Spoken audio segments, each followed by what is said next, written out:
Students, we are doing second part of the same chapter number 8, the First Empire. We have talked in the previous video about the Chandragupta Maurya and his son Bindusara. In this video, we are going to talk about the Bindusara's son Ashoka. So Ashoka, from 273 BC till 232 BC, he ruled. Bindusara was succeeded by his son Ashoka. Okay, Bindusara, he was successful, succeeded by his son Ashoka. The Mauryan Empire reached its peak under the Ashoka.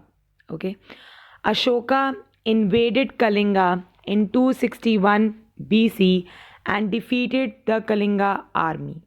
So what Ashoka did? He invaded the Kalinga, because earlier we studied that Bindusara, he could not rule over the Kalinga. Only one state was left out, that was Kalinga. So his son was successful in invading Kalinga. Invading means that entering and occupying that area. So invaded Kalinga in 261 BC and defeated the Kalinga army. So Kalinga surrendered. For the first time, the whole Indian subcontinent, except the regions of extreme south, was under his control. Now the whole territory, means country, was under his rule, except the southern part, extreme southern part. Whole Indian subcontinent was under the Mauryan Empire. Kalinga also surrendered. First time the whole Indian subcontinent was coming under the Mauryan Empire, and these was except the regions of the extreme south. Okay. All the kingdoms were under his rule. So we told that Bindusara was son of Ashoka. The Mauryan Empire reached its peak because he entered the territory of your Kalinga in 261 BC, defeated the Kalinga army, won the battle.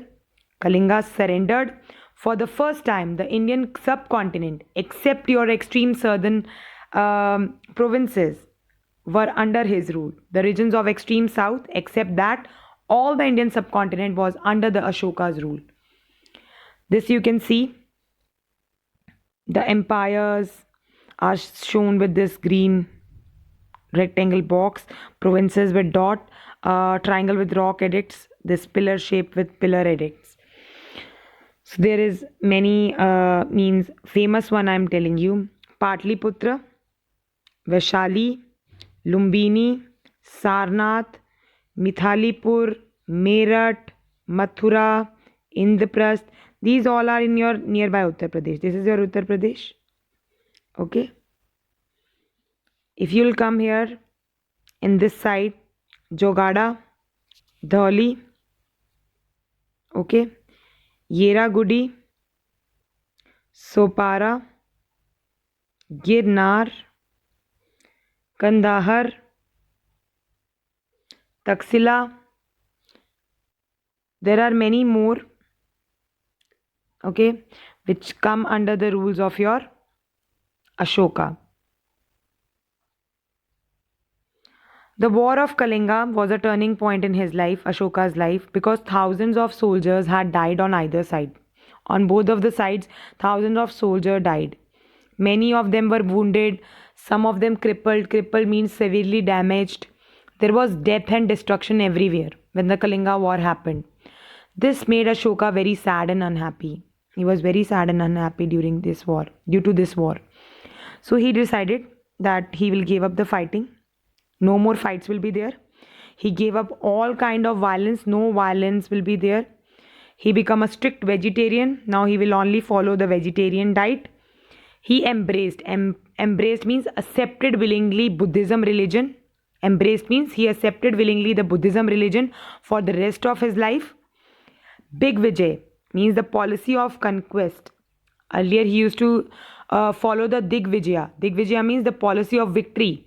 Now it was replaced by Dharam Vijaya. Dharam Vijaya means victory of Dharma. Now the policy of victory will not work. Policy of conquest will not work. It was replaced by Dharam Vijaya, means victory of Dharam will be there. This was Kalinga War, so he is very much upset and sad. So he decided to give up the fighting and all forms of violence, become a strict vegetarian, accepted willingly the Buddhism religion, and policy of victory was replaced by policy of Dharma. Means victory of Dharma. Ashoka's Dharma. Generally Dharmas are the inspired teachings of Buddha. The people who are following the Buddha religion, they are following the teachings of the Buddha, that is Dharma. So Ashoka was very much inspired by Buddha's teaching. So he wanted his people to live a virtuous life. Virtuous means quality of being morally good. That they lead a life full of happiness, full of well-being. So they want their people to live a virtuous life. This he called Dharma. Dharma is the Prakrit word formed from Sanskrit word dharma. Ashoka's Dharma preached moral values to the people. Preached means teach moral values to the people. He advised people to respect your elders, to practice ahimsa means non-violence, no fight. Ashoka was against killing of the animals. Above all, he wanted peace in his empire. Only peace. No fighting, nothing. No killing. Welfare measures. He believed that the king should look upon his subjects as a father treats his child. Means the king should look upon his empire as a father treats his child.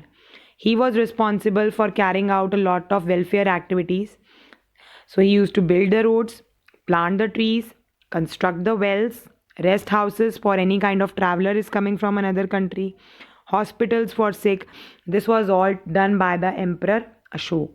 So he tells that whatever the subjects, he believed that king should look upon his subjects. Subjects means the territory, the empire which he is ruling, as his children, as a father treats his children. Spread of Dharma. In order to spread his Dharma, Ashoka appointed officials. So those officials were called Dharma Mahamatas. So Ashoka appointed some officials to spread the message of Dharma. They were called Dharma Mahamatas. They required to explain the Dharma to the people, to supervise the moral life of the people, that they lead a good moral life.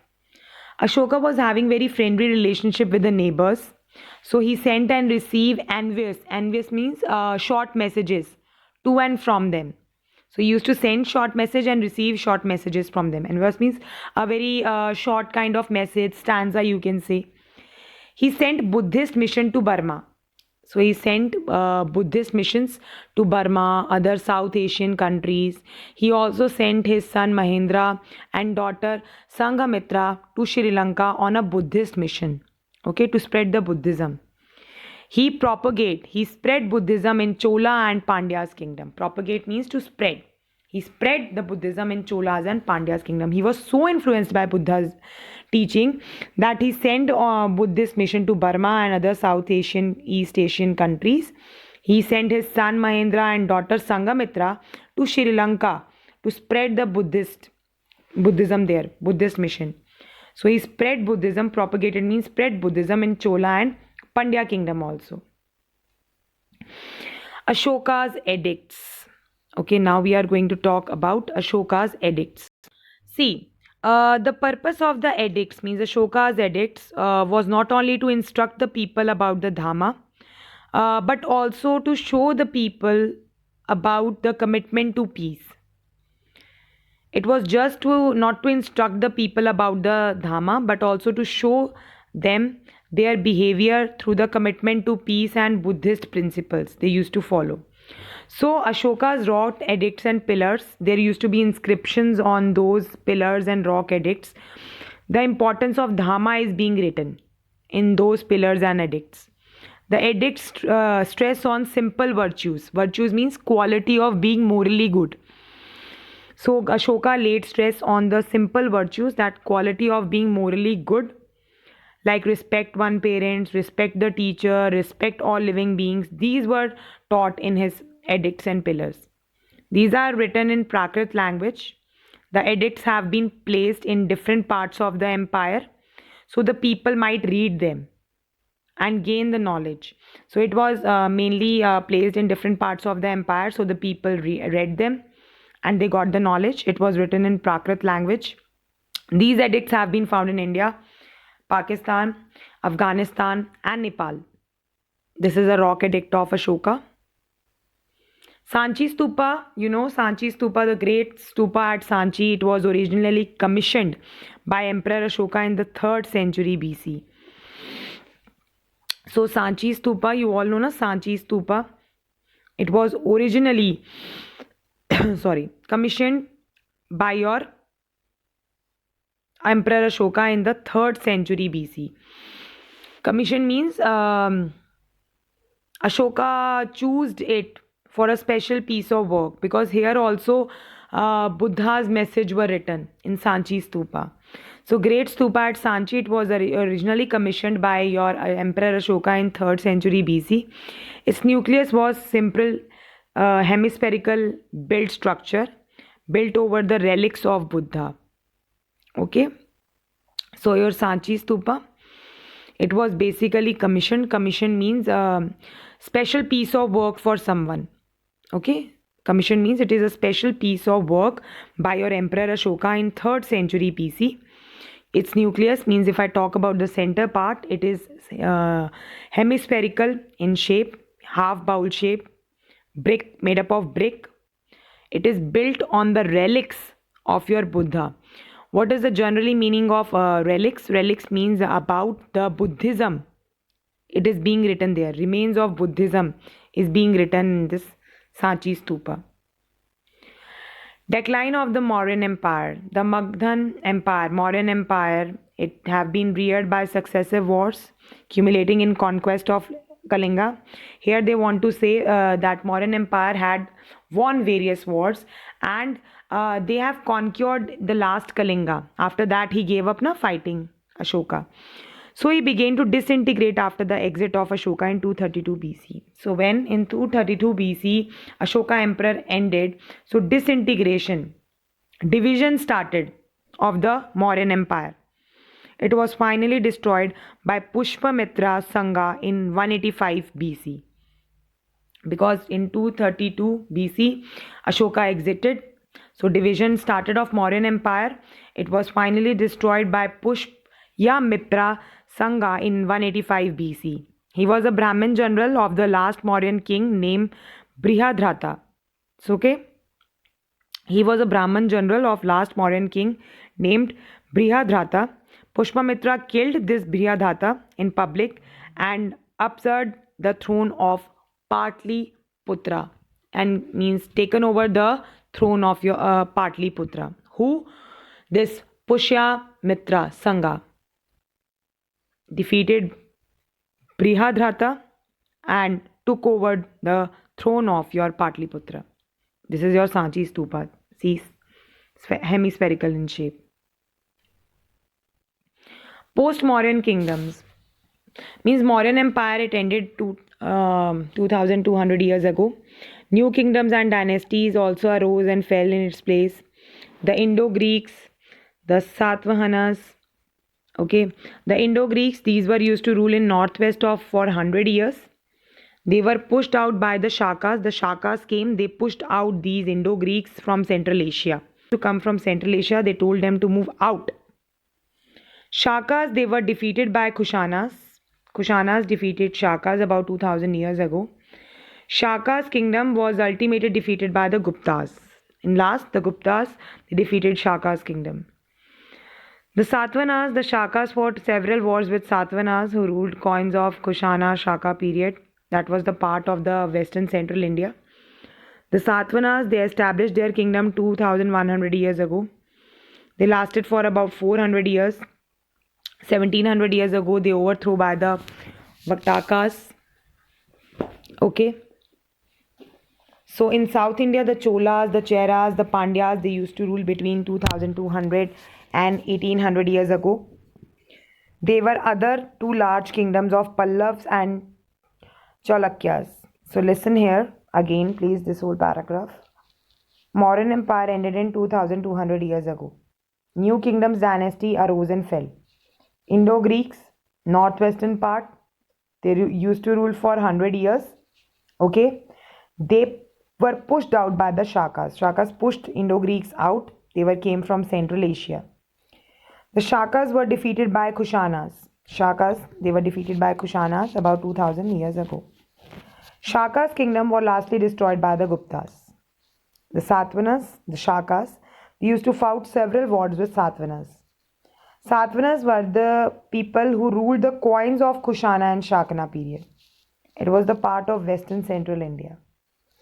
The Satavahanas, they established their kingdom 2100 years ago, and their kingdom lasted for 400 years ago, Satavahanas.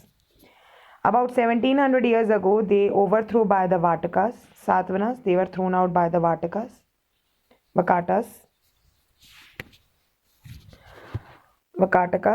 So in South India, the Cholas, Cheras, Pandyas, they ruled to between 2200 and 1800 years ago. These two large kingdoms were Pallavas and Cholukyas. These are the coins of Kushanas and Shaka period. You know the Chin Empire, Shi Huangdi. He started constructing a wall on the northern border of his kingdom. Shi Huangdi, he started constructing a wall on the northern border of his kingdom to protect his kingdom. To protect his kingdom from any kind of invaders. That nobody can defeat him.